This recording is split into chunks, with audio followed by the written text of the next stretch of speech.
Hello, beautiful people. Lovely morning coffee. Sorry, in an open cupboard to distract you. Here it is, my Jamaican Blue Mountain Peaberry coffee. It's a wonderful, very subtle, but very flavorful, and this is what I get pulled towards in coffees that I like. And there's coffees that are kind of spicy, and there's coffees that are fruity, and I probably would prefer the spicy kind of thing more than the fruity, although there are some coffees that have a slight fruity thing that I do like. This one is a medium roast that I looked up and took it to, and it definitely seems to work. If it was a dark roast, I think it would just overpower everything.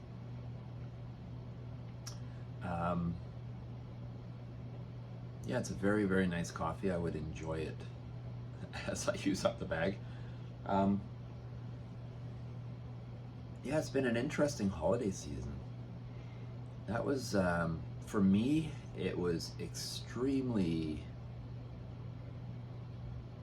At first it was just scattered energy for me, family stuff, trying to pull things together, got a lot of loose ends. I got my mum aging and not so gracefully anymore, a lot of pain and suffering.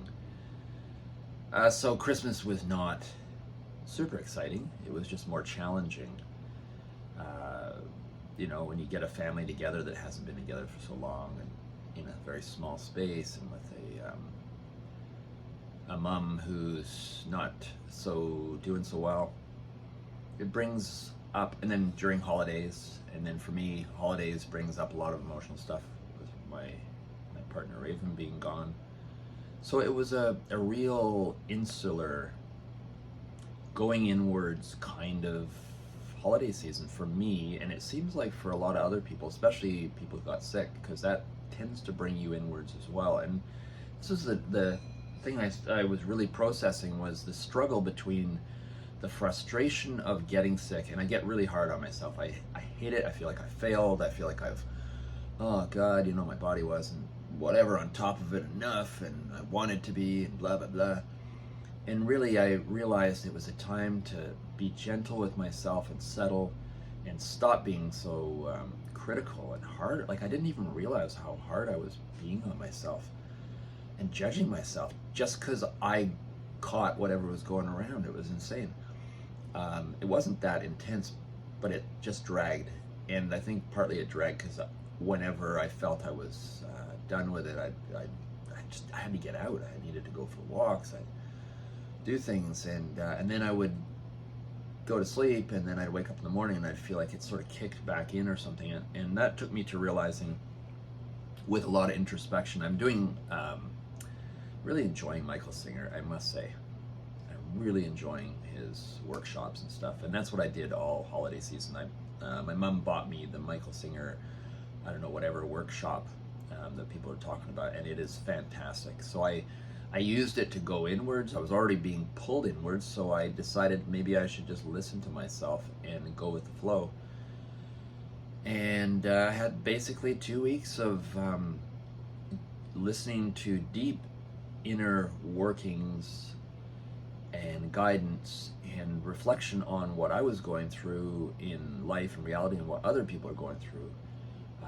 And I struggled with it at first, and I didn't know, why am I struggling with this? And it was because I had some kind of ego identity shard, a piece of shrapnel in there floating around that came to the surface right to where I was perceiving, and I think it kind of gave a distortion to my perceptions of reality at that time. But I was aware of it as it came, luckily. So in that sense, the distortion was a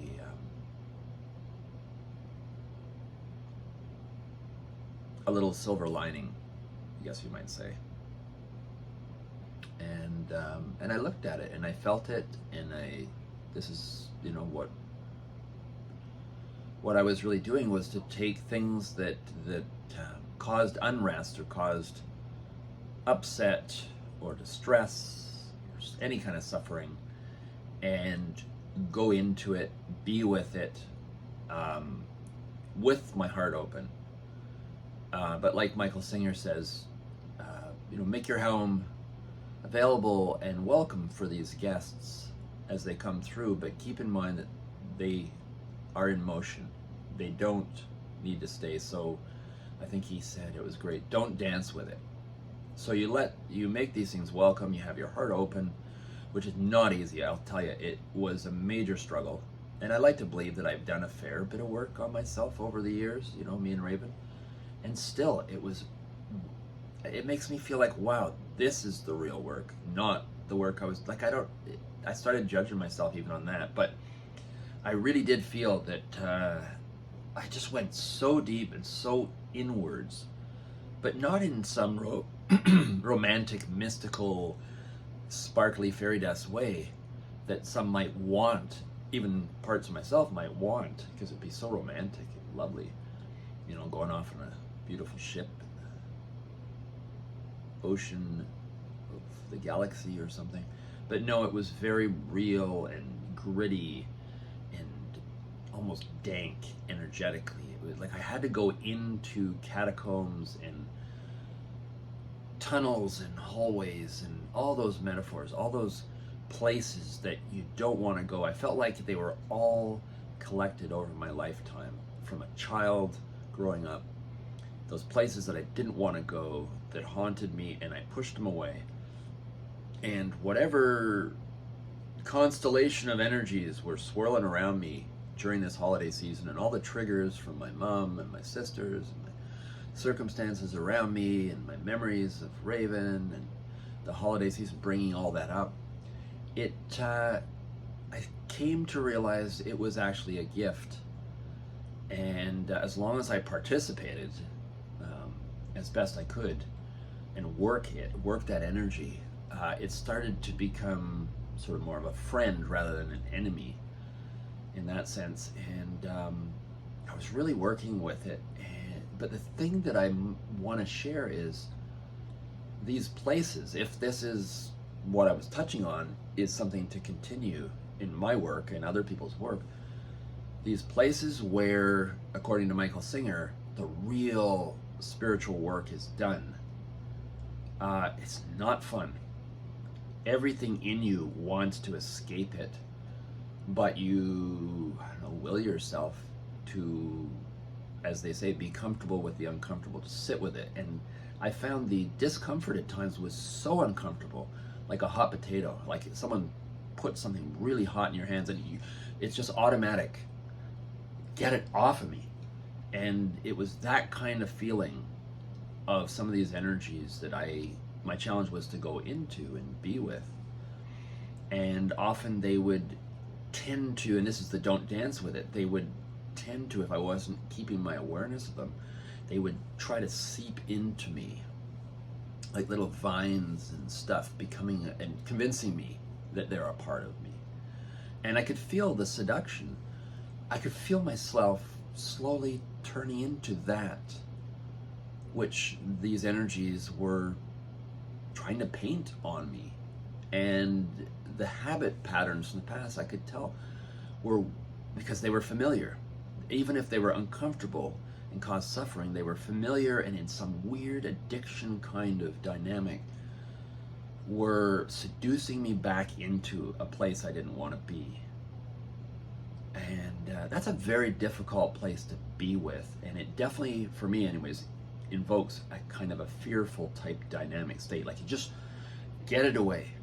And that's what I was having to resist. And then with that also comes, if you let it, at least if I let it, umbrella layers of constellations of self-judgment or whatever the dynamic is that comes from that emotion, piece of shrapnel, I'll call it. Because I feel like what I've done, or what reality has done in my situation, and I'm only saying this because I think it's parallels for everyone with everything you're going through. It's the only reason to share this. There's no any value to share this kind of stuff, or else it's just useless.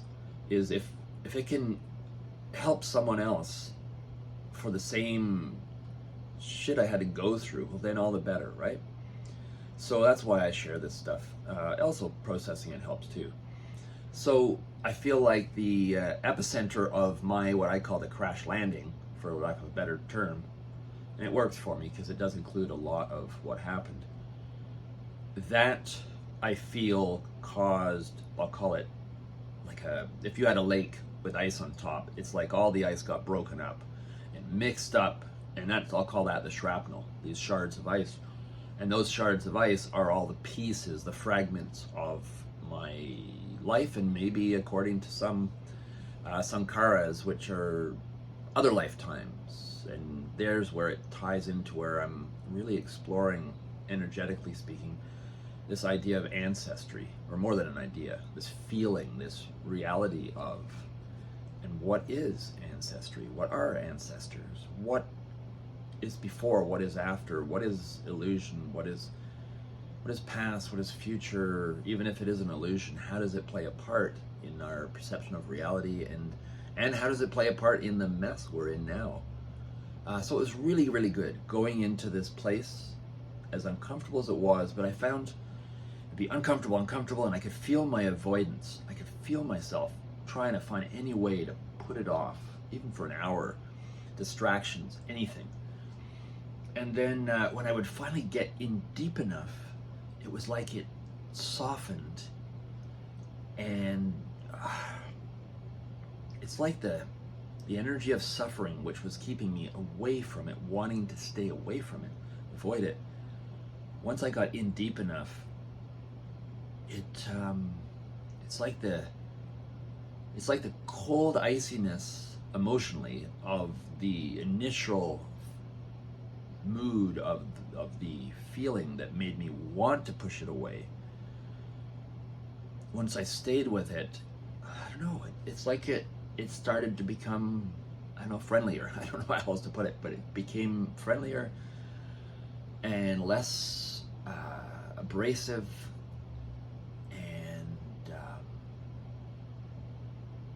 I don't know, it just, something started to become more pleasant, less of a struggle. And it brings me to a story, a vision that a client of mine, a beautiful, wonderful soul, Anita Wintels, years and years ago, she came to me. She was dying of cancer. She was very connected to herself and her illness. She had had cancer for 20 something years, and coming and going. She came to me, and she never had a tattoo before, and she said, I'm surprised I'm even considering getting a tattoo. My naturopath sent me to you, and I'm really serious about this. Now, she passed away months later, so I feel like her soul knew it was now or never. She had to be healthy enough to get the tattoo and handle that stress on the body. But anyway, so she had a vision that she wanted to share with me once, to eventually go into my book, because that was her frustration, was now she was being taken away, and she felt she had so much she could do to help others heal in what was to come. And her vision was, she was kind of like in outer space as far as I understood it. And she was in this giant, what she described as very much a human heart, but a great big one out in the cosmos. And she was inside, and the heart was beating, the muscles were pumping, everything as you could imagine might be like being in a human heart pumping. And she said she was aware of other beings around her. But she couldn't see individuals, and she couldn't tell how many. It was just, there were many, and she was one of them. And the muscles of the heart were a big threat, because she felt she was being suffocated and crushed by them. So it was a real emergency kind of situation. And I think I'm bringing it up because I see a bit of a parallel between what I was going through and this vision of hers. that I feel I learned a little bit of something from it. So there she was, and we're first battling it and struggling and trying to get away. So I guess seeing it kind of like an alien situation, something uncomfortable and unfamiliar. But then something happened where she let go of the struggle and she started to go with the flow of these pumping, pulsating beats. And the emergency panic all started to dissolve, and she felt warm and loving and loved and one with the other beings around her, still not knowing them or seeing them, but everything just went into a beautiful place. And the struggle went away, and she realized that she wasn't in danger anymore. And not only was she going with the rhythms of this beat, but it tuned her in, I guess, like a tuning fork, my words, my visual. And she not only was not in danger anymore, and things became cozy and comfy in there, but she gained access to a receptivity that this heart had of the universe. So she had the same awareness. And I feel like this is a teaching story for all of us, and definitely using my experience, where at first it was absolutely the worst kind of feeling I could think of. I just didn't want to be feeling it. I didn't want to be in that place. If I let my thoughts come out, they were judging me and being hard on myself. I just wanted to be well and in tune with everything and able to help everyone and blah, blah, blah, blah, blah, blah. Everything to avoid working on myself. And that's where I started to realize, wow, I need to bring myself back into me and open my heart and get some healing happening there. For me specifically, I seem to have this thing for override. And it can be good, for sure, but I can forget myself, and I think that's what I did. I started to get, not cocky, but I started to get like, oh yeah, I can do anything. I can get through this, and I can push myself. But I didn't realize that it was adrenaline that was keeping me going. And at some point, even my naturopath mentioned this, when they were giving me all these supplements. They said it's your body's going to probably crash once it takes in this information and starts recuperating itself and recovering. It's probably going to crash and you're going to get sick. And that was near the end of the summer, and it never happened. But I think it's because my body, mind, heart combination of me knew at that time I couldn't afford to get sick, because I was still running back and forth and getting my place ready for the winter up there in Algonquin and blah, blah, blah, blah, blah. So I think some part of me just knew it couldn't afford to stop and collapse. And it waited till I actually could.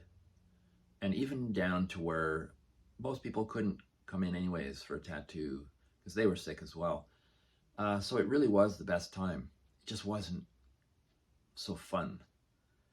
And that's where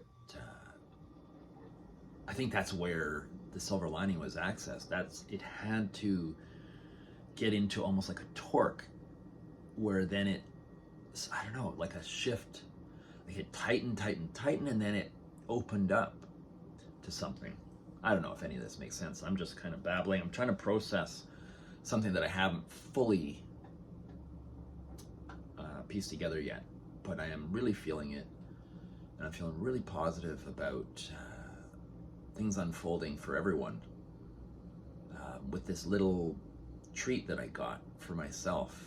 And I just wish and hope and really want to encourage others to, as time goes on, things are going to be challenging, as they are. There's no surprise, it can't not be. But really encouraging people to just be gentle to yourselves.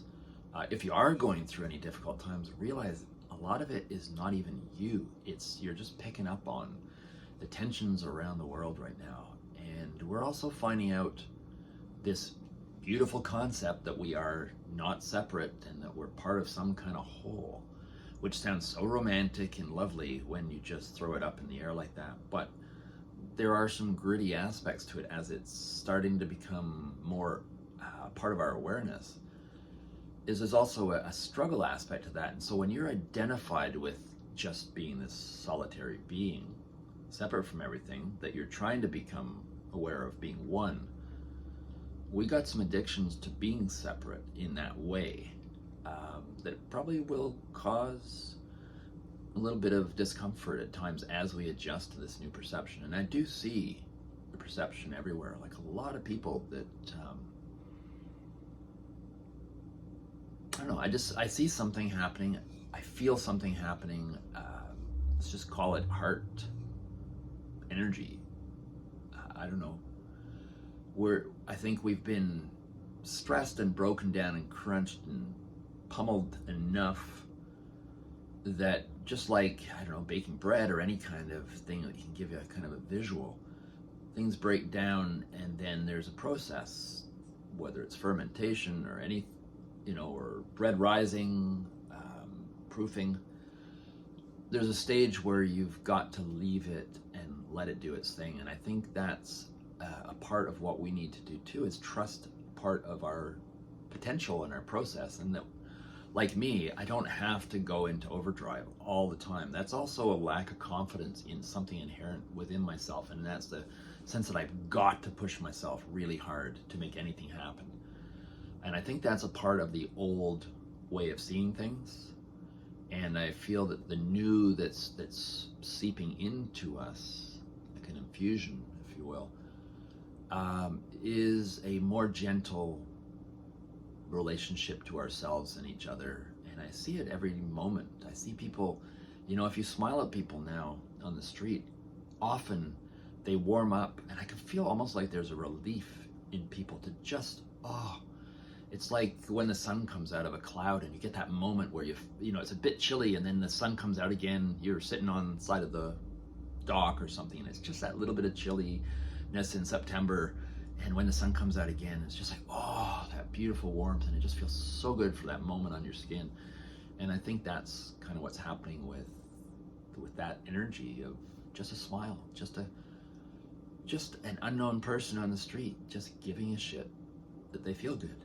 And I feel that's how our healing is going to happen. It's going to happen in that kind of an infusion kind of way. And the less we're aware of it and just being giving without expectations, I feel the better it's going to be. And this is why I'm really, really pushing towards certain kinds of festivals that would include and incorporate community type interactions for quote unquote healing or coming back into balance of some kind. And I really want to get involved in anything that can bring these kind of currents to move through our systems and our communities. And I don't know, I just feel really positive. I feel really, really positive. I know we've got a lot of difficult, challenging things to get through, but I'm also, like, challenges are also something that's of value. They can teach us things if we could just, and I'm saying this to myself too, if I can just keep reminding myself, keep familiarity with trusting that there is inherently something really wonderful happening. And that always brings me back to the caterpillar butterfly metaphor, because I feel it. I feel like there's an ending of some kind, there's a death of some kind, and everything that comes with that, anything dying off is going to cause challenges and difficulties and some degree of suffering unless we've figured out how not to. But if we open ourselves to it, or when we open ourselves to it, or as we open ourselves to this, I'll say with an open heart, for lack of a better way of saying it, being more receptive, being more loving to ourselves, to anything, think that's the key. I feel like it needs to be grassroots. It needs to be almost unnoticed or unnoticeable to the, I don't know, to the ego. I feel like it just needs to be allowed to seep in, to not be pushed, not to be pulled. It's all this cliche stuff about the now, you know, but I think it's really true. If we can do our best to let that magic of the now moment, minus illusions of past and future, distortions of past and future, that loving nowness, you know, I think of an egg ready to hatch, or something about to be and become, that birth, that crowning. All these things are what are drawing me right now to explore, because I think there's parallels, and if we don't know what we're being quote unquote born into, as nothing being born would know, but we can work with a certain amount of wisdom that we have and see parallels in other things that are similar, like a human birth or an animal's birth or anything, even a seed growing. That's the beauty and value of a metaphor, I think, is you can kind of piggyback along parallel to something, and it helps you in an otherwise unknown, uncharted territory like what we're moving into. And it can help a lot. And art, creativity, anything that gets you out of your head and into your heart and in a loving kind of place, I think is really, really valuable right now. So anyways, enough babbling. Love you guys. Hope I didn't bore you to death.